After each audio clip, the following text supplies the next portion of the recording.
কেরানীগঞ্জ অধীন রোহিতপুর মৌজায় ঘটেছে এক চাঞ্চল্যকর ঘটনা। বন্দুক জমি জাল দলিল করে নিজের নামে মালিকানা দাবি। জানা যায় হীরাচাঁদ শিকদার নামে এক সহজ সরল লোক তার নগদ টাকা দরকার হলে পৈতৃক সম্পত্তি থেকে ২৭% জমি বন্দুক দিতে চাইলে প্রতিবেশী নুরুল ইসলাম বন্দুক নিতে ইচ্ছা প্রকাশ করে। হীরাচাঁদ শিকদার ২৭% জমি বন্দুক দিয়ে ২০,০০০ টাকা গ্রহণ করে। হীরাচাঁদ শিকদার মৃত্যুর পূর্বেই ২০,০০০ টাকা শোধ করে কয়েক বছর পর হীরাচাঁদ শিকদার এবং নুরুল ইসলাম মাতবর মারা যান।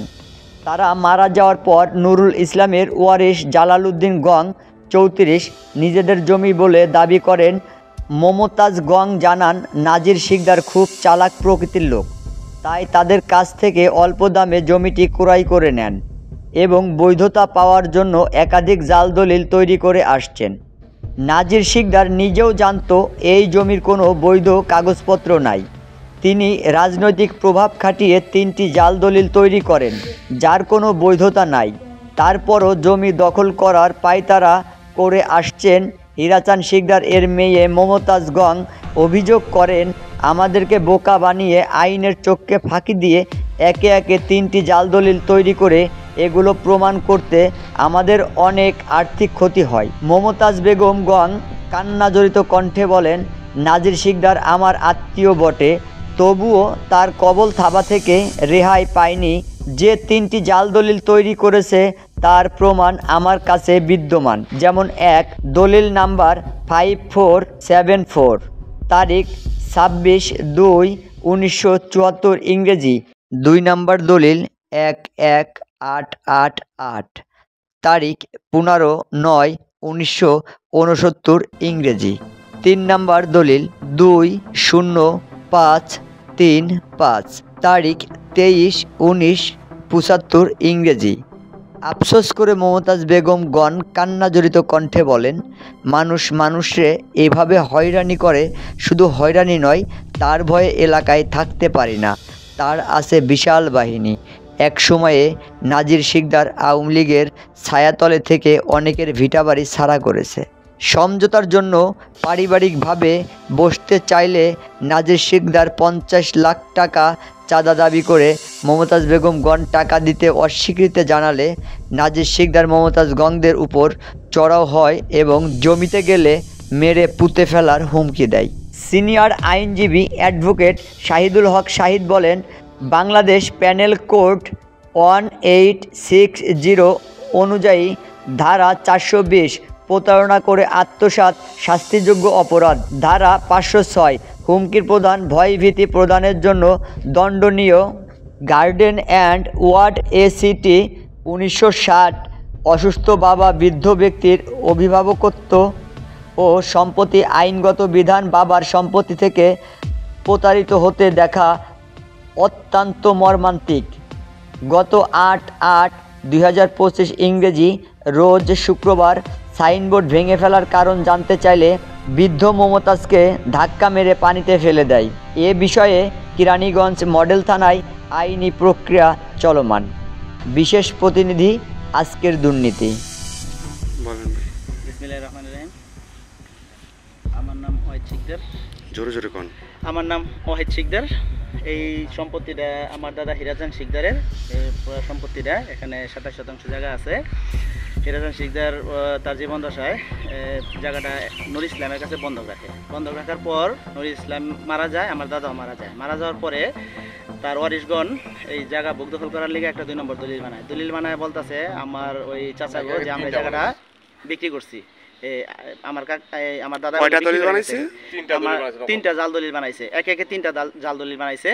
উনি কি সূত্রে আসে এখানে? উনি ওই যে বলতেছে আমার দাদা বিক্রি করে গেছে, জাল দলিলের মাধ্যমে উনি এখানে আসে। পরে আমরা যখন এই জায়গা ওনাদেরকে আর এই দখল উঠাই দিছি যে তোমাদের এই দলিল জাল, তোমরা এখানে আইসো না, আমার দাদা বন্ধক দিছে। তো এই মর্মে আমরা মনে করেন সাইনবোর্ড লাগাইছি, খেতে মাটি ফেলাইছি, সবকিছু করছি, অনেকবার বিচার হয়েছে। এখন জায়গাটা কার দখলে? এখন জায়গাটা আমাদের দখলে। যে আমাদের সাইনবোর্ড ছিল। উনি আর কি কি কাজ করে? ওই নুর ইসলাম গংদের কাছ থেকে নাজির শিকদার ভূমিদস্যু এলাকার, উনি আরো এরকম 3-4টা জায়গা আত্মসাৎ করতেছে 2 নম্বর দলিল বানায়া। উনি আওয়ামী লীগের দালাল ছিল আগে, এখন উনি এখনো এই জায়গা দখল করে রাখছে, গরিব মানুষের জায়গা।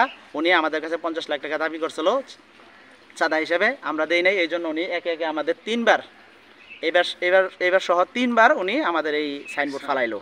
আরো লোক আছে বলে দিতে উনি যা বলছে আপনি কি আমার ওই কথাই তিনবার 3টা দলিল বানাইছে। কি নাম আপনার? আমার নাম মমতা। মমতা। ও, জাল দলিল বানায় আপনাদের কাছ থেকে কি চাঁদা চায়, টাকা চায়? হ্যাঁ, টাকা চায়। মানে টাকা চাইলে আপনাদের দলিল আপনাদের জমি দিয়ে দিবে? হ্যাঁ, হেই নিকে।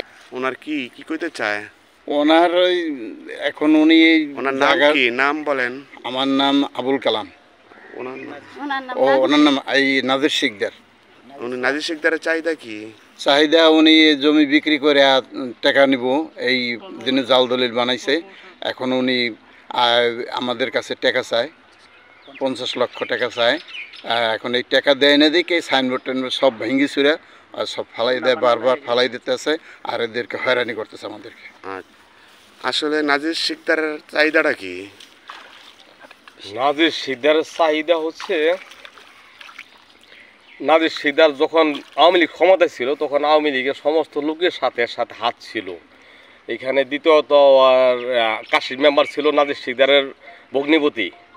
তার পাওয়ার এই দেশের বহুত লোকের নাজির শিকদার ক্ষতি করছে। ক্ষতি মানে যে কোনোখানে যে কোনো লোকের জমা জমি 2 নম্বর দলিল, 2 নম্বর ভাবে মানুষকে গ্রেপ্তারি করা, পুলিশের সাথে ওই চামচামি করা, এই ছিল নাজির শিকদারের কর্ম। নাজির শিকদার মূলত আমার চাচাতো ভাই, কিন্তু আমরা এর অনেকবার প্রতিবাদ করছি, প্রতিবাদ করে কাজ হয় না। এখানে কমসে কম 5বার বিচার বসা হয়েছে এই জমি নিয়ে। এই জমিতে যখন বিচার বসা হয়েছে প্রত্যেকটা লোকেই এখানে সাপোর্ট দেখেছে জমি এটা হীরাচাঁদ শিকদারের, কিন্তু মাঝখান থেকে নাজির শিকদার 3টা জাল দলিল বানাইছে এই জমিটা নিয়ে। জমিটা ছিল রেহান অথবা কোর্ট বলা হয় আমাদের দেশে, যেটা বলা হয়। আমার কাকা দিয়ে আসছে। এই ব্যাপারে আইনের কোনো আশ্রয় নিছেন? আইনের আশ্রয় নেওয়া হয়েছে, ভূমি অফিসে মামলা আছে। তারপরে খারিজ 2 নম্বর খারিজ করছিল, সেই খারিজও ওইটা ক্যান্সেল করে বর্তমানে খারিজও আমার চাচা। কি নাম আপনার? আমার নাম হাজী সেলিম শিকদার। আমার নাম মামা শিকদার। এই জমিটা আমার বাবা বন্ধক দিয়ে গেছে। এরা আমার বাবা 15 বছর মারা গেছে, ওই নুর ইসলামও মারা গেছে। এই পর্যন্ত কিছু বল নাই যে ওরা কিনে নিছে বা দলিল দেখাইছে। এখন জাল দলিল বানায় এই জায়গা দখল করে চাইতেছে। তাই এই আপনাদের কোনো হুমকি দাম কি? হুমকি আসে, এরা দল ধরে লোক ধরে আসে। দল ধরে টাকা চায়? কিসের টাকা চায়? টাকা চাই আর কাজই এটা। বহু জায়গায় এমন করে কম পয়সা খরিদ করে তার বেশি এই জাল দলিল বানায় বেছে। আচ্ছা, তাহলে আগে পরে এই ধরনের রেকর্ড আরো আছে? রেকর্ড আছে। আমার আপন চাচা ভাই। আপনারা সুষ্ঠু সমাধান চান? সুষ্ঠু সমাধান চাই আপনার কাছে। আচ্ছা, ওই আমার আপন চাচা ভাই, তারপরে এরকম করতেছে। ওর নাম কি? নাজির শিকদার। নাজির শিকদার বাপের নাম কি? রশিদ শিকদার। আপনি একটু 2 মিনিট লইন। একের কবি 50 লক্ষ টাকা। কি নাম তোমার? আমার নাম মোহাম্মদ আব্দুল্লাহ। এই নাজির শিকদারের যে কাহিনী শুনলাম আসলে কতটুকু সত্য? নাজির শিকদারের যে কাহিনীটা, উনি আসলে আওয়ামী লীগ যখন ক্ষমতায় ছিল, আওয়ামী লীগ ক্ষমতা অবস্থায়ও আওয়ামী লীগের যে বড় বড় নেতাকর্মী আসলো তাদেরকে দিয়ে নানান জমি, এলাকার মানুষের নানান জমি গরিব অসহায় মানুষরে জবরদখল করে টাকা নিয়ে লুটপাট করতো এলাকার মধ্যে। এরকম অসংখ্য বিচার এলাকা তৈরি ভিত্তিক করতো। হয়েছে। তুমি কি হ্যাঁ। করো? আমি ছাত্র দলের রাজনীতি করি। আমি কলাতি ইউনিয়ন ছাত্র দলের সাংগঠনিক সম্পাদক। এই জমিতে আমি পূর্বে আরো বহুবার আসছি। এই জমি তোমার নাম কি? আমার নাম মোহাম্মদ আব্দুল্লাহ। আচ্ছা।